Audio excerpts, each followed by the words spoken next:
Hi students, அனைவருக்கும் வணக்கம்.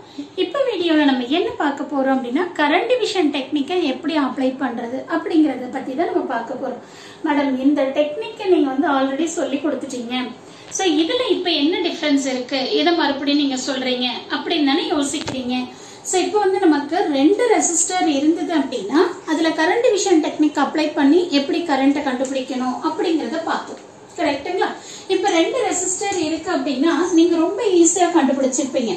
So இந்த ரெண்டு ரெசிஸ்டரும் நமக்கு எப்படி இருக்கு? parallel-ஆ இருக்கு. சோ parallel சர்க்யூட்ல மட்டும் தான் நம்ம வந்து என்ன பண்ண முடியும்? கரண்ட் டிவிஷன் டெக்னிக்கை அப்ளை பண்ண முடியும்.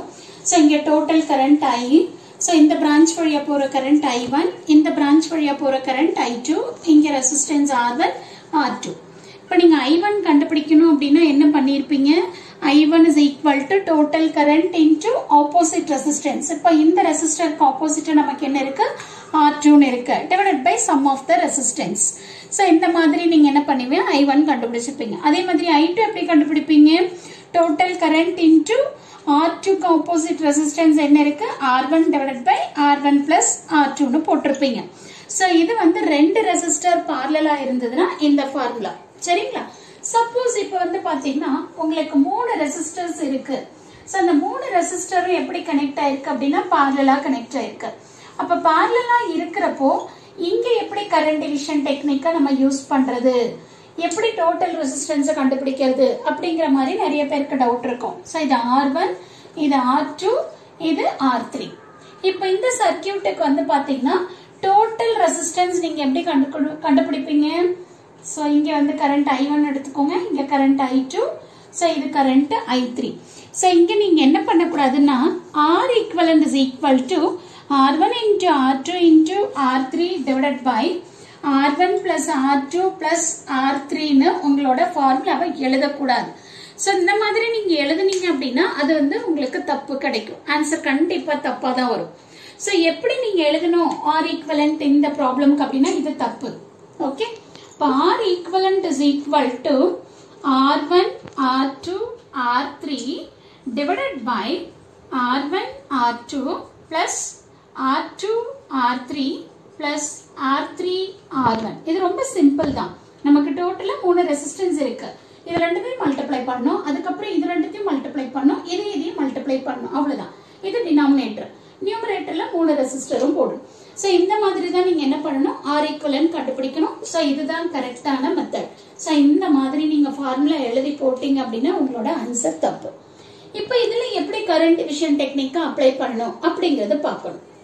இப்போ நான் என்ன ஃபைண்ட் அவுட் பண்ண போறேன்? I1 ஃபைண்ட் அவுட் பண்ண போறேன். சோ அப்ப I1 is equal to total current into opposite resistance. அப்போ இந்த ரெசிஸ்டன்ஸ்க்கு ஆப்போசிட்டா என்ன ரெண்டு ரெசிஸ்டன்ஸ் இருக்கு? இந்த ரெண்டு ரெசிஸ்டன்ஸ் இருக்கு. R2, R3 divided by denominator R1, R2 plus R2, R3 plus R3, R1. இந்த மாதிரி எழுதிக்கணும். சோ இதே மாதிரி தான் நம்ம என்ன பண்ணணும்? I2 கண்டுபிடிக்கணும். சோ இப்ப I2 நீங்க எழுதிருவீங்கன்னு நினைக்கிறேன். கண்டிப்பா I2 is equal to total current into இப்ப I2 க்கு ஆப்போசிட்டா இருக்கிற ரிமைனிங் ரெண்டு ரெசிஸ்டன்ஸ் எடுத்துக்கணும். R1 இருக்கு, R3 இருக்கு. கரெக்ட்டா? So R1, R3 divided by R1, R2 plus R2, R3 plus R3, R1. Okay, இப்போ அடுத்து நீங்க I3 க்கு ரெடியா இருக்கீங்களா? I3 is equal to total current into இதுக்கு ஆப்போசிட் என்னது? R1, R2. So R1, R2 divided by R1, R2 plus R2, R3 plus R3, R1.